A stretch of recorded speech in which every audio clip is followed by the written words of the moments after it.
क्या सिकंदर ऑटोनमस था? किसी ने पूछा।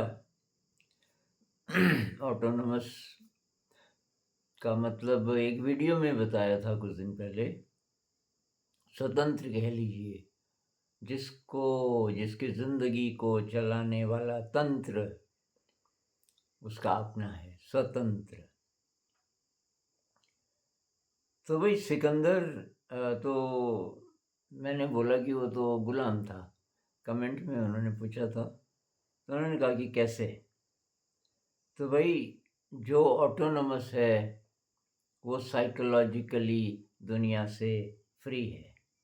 सिकंदर इतना ज़्यादा एम्बिशियस था कि पूरी दुनिया पे राज करना चाहता था। तो दुनिया चाहिए ना उसे, नहीं तो राज किस पे करेगा। और बहुत क्रूर, उसने कितनी कितनी हत्याएं की। ये लेबनान, आज लेबनान जहाँ है, ये शहर उसमें पड़ता है, ये टायर। इस शहर को जला दिया उसने, क्योंकि वहाँ के लोगों ने, वहाँ के सैनिकों ने उसका सामना किया और बहुत बहादुर थे।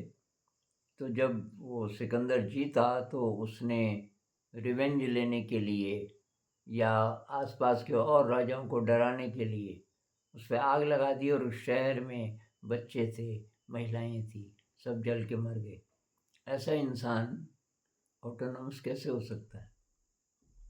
बहुत हैरानी की बात है कि इतिहासकारों ने उसको महान कहा और हम भी मान ले रहे हैं, किसी ने विरोध नहीं किया। टेक्स्ट बुक्स में सब वही है, अलेक्जेंडर द ग्रेट, सिकंदर महान। भाई हत्यारे को महान बोल सकते हैं क्या? तो क्या वो पावरफुल था? तो पावर की परिभाषा लाओ त्सु कहते हैं, the well of power is with in. शक्ति का जो स्रोत है वो आपके अंदर है। Draw from it daily. वहाँ से जिंदगी का पानी लो, रोज खींचो। मतलब एक कुएं की तरह कोई स्रोत है, और वहाँ से अगर आप रोज पानी ले रहे हो तो तब आप असली इंसान हो। Very little else matters. बाकी और चीज़ों का कोई मायना नहीं है। और तो ये इतिहासकार जो थे ना, ये सब वेस्ट के थे। भारत को तो मतलब अंग्रेजों ने भारत का इतिहास एक तरीके से तय किया कि ये सही है, क्योंकि इतिहासकारों में बहुत मतभेद है इस बारे में कि क्या सिकंदर पुरुष से, राजा पुरुष से जीता था। और अब उनको हम कोट नहीं करते जिन्होंने प्रूव किया कि वो हारा। भाई कॉमन सेंस देखो, ये तो बच्चे के भी मन में आता है। भाई हारा हुआ राजा ऐसे छोड़ के चला जाता है क्या? जिसने पूरी दुनिया में तबाही मचा के रखी, जहाँ से जहाँ तक हो गया, इतने बहादुर के उसके सैनिक थे, तो वो भारत को कैसे छोड़ देता? और कि पूर्व को माफ़ कर दिया, माफ़ करने वाला तो ये कभी था नहीं। इसने किसी को माफ़ नहीं किया, अपने पिताजी को भी मारा इसने राजा बनने के लिए। तो जो ये सिकंदर था, ये हारा की बहुत बुरी तरह, क्योंकि हाथियों से कभी इसका पाला नहीं पड़ा था। और इसलिए कि तो पुरु ने उसको माफ़ किया। दरअसल पुरु ने उसको माफ़ किया कि पुरु हाथी पे था और उसकी तलवार के नोक पे नीचे सिकंदर था, वो तो घोड़े पे था ना। और तब उसने उसको मारा नहीं, और कि वो तब वापस चला गया और मर गया बहुत जल्दी। तो ऐसा कहते हैं कि वो जो युद्ध के घाव थे, पुरु ने मारा नहीं, लेकिन घायल तो हो ही गया था वो, और उन घावों के कारण वो मरा, ऐसा कुछ इतिहासकार कहते हैं। अब हम किस व्यू को मानते हैं? वैसे तो माने न माने इतिहास है, वो तो ख़त्म हो गई बात। लेकिन ये जो किताबों में रहता है ना, अलेक्जेंडर द ग्रेट, इस पे प्रश्न चिन्ह आना चाहिए कि क्या वो सचमुच ग्रेट था? तो ऑटोनोमस तो भाई बिल्कुल नहीं था, जो दूसरों पर हुकूमत जमाना चाहे वो गुलाम है, क्योंकि उसके अंदर पावर की सेंस नहीं है। उसको लगता है कि मैं शक्तिशाली तब हूँगा जब मैं दूसरों पे राज करूँ। वो ज़मीन पे, बाहर की ज़मीन पे निर्भर है, इतना इतना एरिया मेरा हो जाए तो तब मैं शक्तिशाली हूँ। मेरे पास हथियार ज़्यादा हों तब मैं शक्तिशाली हूँ, फ़ौज ज़्यादा हो तब भी। अभी भी वही टेंडेंसी है। मतलब व्यक्ति से लेके और देशों तक यही टेंडेंसी है। और इसके रूट में क्या है कि जीना नहीं सीखे अभी हम जीना नहीं सीखे मैत्री से। भाई जहाँ जहाँ बॉर्डर्स हैं देशों के, वहाँ फौजें हैं और लड़ाइयाँ होती रहती हैं। ये बॉर्डर पे मित्रता के बॉर्डर भी तो हो सकते थे। हमने एक नाटक एक बार बनाया था कि दो ऐसे राजा हुए, अगल बगल के देशों के जहाँ युद्ध होते रहते थे। उन्होंने कहा यार कब तक हम लड़ते रहेंगे, क्यों ना हम शांति से रहें। और तो कि सीमा ठीक है, सीमा रहे।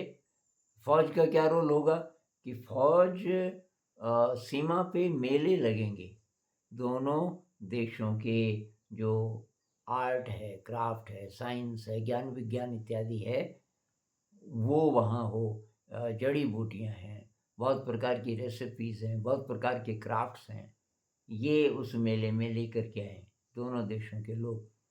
और वहाँ की देख रेख ये सिपाही करें, क्यों लड़ा क्यों रहे हो। और उसके बाद वो दोनों राजा गले मिलते हैं, आज से हम प्यार से रहेंगे। भाई जैसे दो पड़ोसी है ना, बीच में दीवार है, दो समझ लीजिए मकान हैं और उनमें दुश्मनी है, बीच में कोई दीवार है।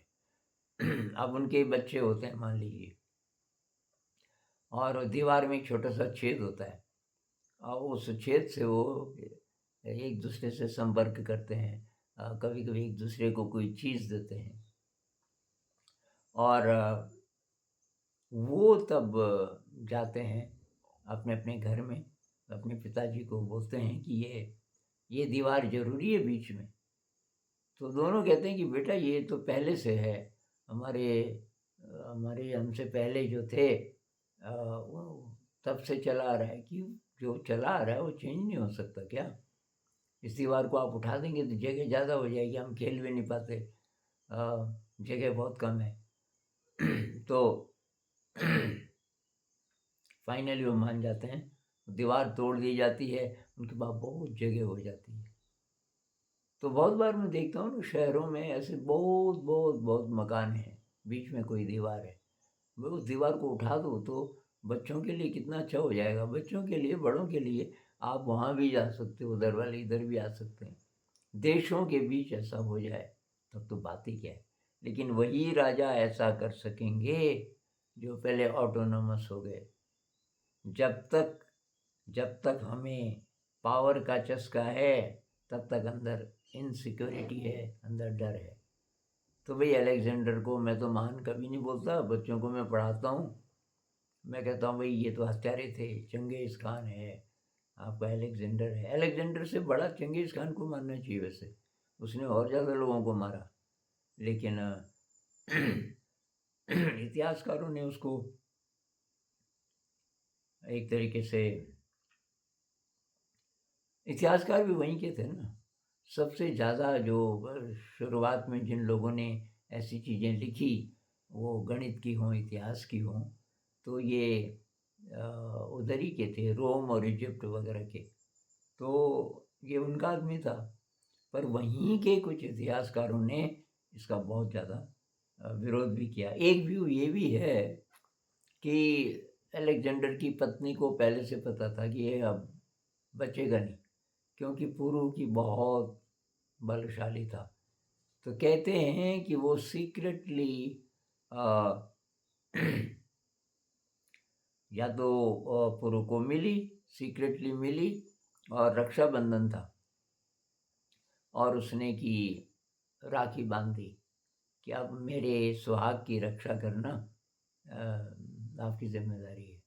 कल अगले दिन लड़ाई थी, और कि पूर्व जब लड़ाई हुई तो घायल तो हो गया, तो जब जब वो उस पे वार करे उसको कि राखी दिखे, तो जो फाइनली उसको मार सकता था उसको राखी दिखी और उसने माफ़ कर दिया। एक व्यू ये भी है, हम किसको माने ये हमारे ऊपर है। तो अब किताबें, टेक्स्ट बुक्स तो वही मानेंगे ना जो डोमिनेंट व्यू है। बहुत सारी चीज़ें इतिहास में गलत हैं, बहुत सारी चीज़ें गलत हैं, बहुत सारे विषयों में, क्योंकि वो जो डोमिनेंट व्यू है वही चला आ रहा है। तो मुख्य मुख्य बात तो हो गई। एक राजा हुए थे महाराजा अग्रसेन, उनको मैं बोलूँगा कि भाई वो ऑटोनोमस थे। उस राजा ने कभी कोशिश नहीं की। ये जो अग्रवाल लोग हैं ना, ये कहते हैं कि हम उनके वंशज हैं। अब ये अग्रसेन कितने पुराने हैं, कोई बुद्ध के समय का कहते हैं, कोई कहते हैं तो महाभारत काल के हैं, लेकिन बहुत सबूत मिलते हैं कि वो थे, सचमुच वो राजा थे। और उन्होंने क्या किया, अपने राज्य को समृद्ध करने के लिए व्यापार का सहारा लिया कि बहुत ईमानदारी से, बहुत मेहनत से व्यापार करेंगे। तो और एक फेमस है उनके बारे में एक बात, 1 ब्रिक 1 रुपी, कि हमारे शहर में उन्होंने अग्रोहा नाम का शहर की बनाया, अपनी राजधानी, नया शहर बसाया। और वो इनकरेज करते थे लोगों को कि यहाँ जो बसना चाहे तो आ सकता है। जो भी नया आदमी आता था तो उस पूरे शहर में जितने परिवार थे, हर एक की जिम्मेदारी होती थी उसको 1 ईंट देनी है और 1 रुपया देना है। अब देखो, इससे एक तो जो नया आदमी है, मान लीजिए कि बहुत गरीब आदमी है, और इधर 10,000 परिवार हैं, बहुत बड़ा था, कैपिटल थी, तो अब 10,000 ईंटें तो छोटा मोटा मकान बन ही सकता है उससे। और 10,000 रुपये उस जमाने के, 10,000 रुपये मतलब कई लाख आज के हिसाब से, या हो सकता है उससे भी ज़्यादा। तो मतलब वो, उसको कोई अभाव ना हो, एक बात। दूसरी बात मैत्री, अब सब उसकी मदद कर रहे हैं, 1 ईंट दे रहे हैं, 1 रुपया दे रहे हैं, कोई ज़्यादा भी दे सकते हैं अगर वो बहुत ज़्यादा गरीब है। तो उससे मैत्री, जान पहचान कि भाई ये नया कौन आया, उससे जानते नहीं, तो नया नया जो परिवार है, नया आदमी हो तो डरा डरा रहता है ना, नई जगह में, पता नहीं कैसे लोग हैं, पता नहीं मुझे प्यार से चैन से रहने देते हैं कि नहीं, इत्यादि। तो ऐसे राजा हुए हैं इतिहास में, बहुत सारे हुए होंगे, हमें पता कम का है। दरअसल इतिहास उनसे बनता है ना जो ज़रा कुछ चटपटी चीज़ हो। आज भी तो वही है, खबर, अच्छी खबर, अच्छी जो चले, मतलब वो कौन सी होती है। अब किसी ने कुछ अच्छा किया, किसी को कोई एक्सीडेंट होने वाला था, किसी ने बचा दिया, कोई सड़क पार कर रहा था, वो देख नहीं सकता था, और किसी ने उसको सड़क पार करा दिया, कोई डूबने वाला था, किसी ने बचा दिया। ऐसी न्यूज़ बहुत कम होती है। हाँ, डूब गया, मर गया, वो न्यूज़। वो कोई कह रहा था ना जोक में कि आ, मतलब जो गड़बड़ है उसी की तरफ ध्यान जाता है, क्योंकि शायद लोग, फिल्मों में वही है, इसमें रिवेंज है, कुछ ऐसा सेंसेशनल है। तो खैर ये मनोवृत्ति है।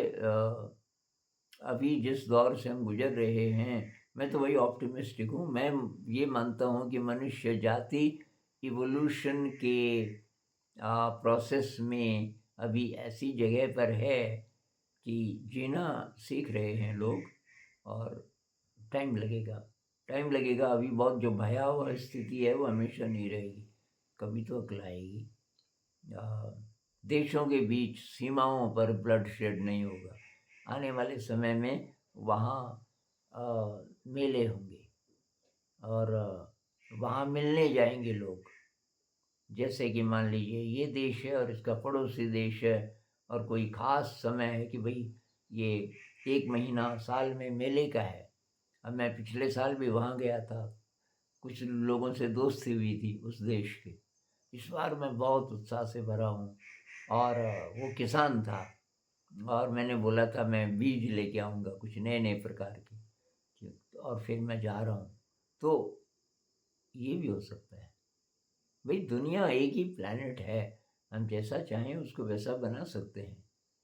तो ऐसा समय आएगा, ये डर खत्म हो जाए आपस में, हथियार वगैरह-वगैरह की, हथियारों की तब ज़रूरत नहीं होगी।